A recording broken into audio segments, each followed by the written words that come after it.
Okay, I'm going to show you how where our porta potty stores in our camper vans. In the long wheelbase camper van, it's stored underneath the bed here. In a short wheelbase, it's stored in the storage cavity here. So I'll just show you how it's fixed.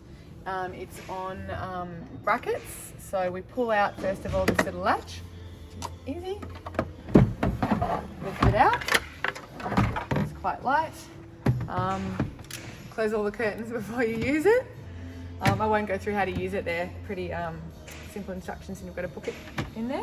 You can get some really great natural sort of more organic products to use for them now on the market, so there's a lot of choice. Then when we want to put it back in, I'll show you where the brackets are in there. So there's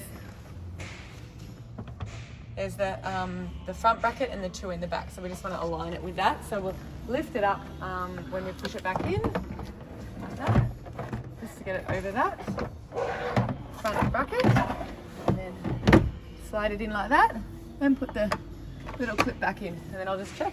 Yep, it's fixed in place. Thank you.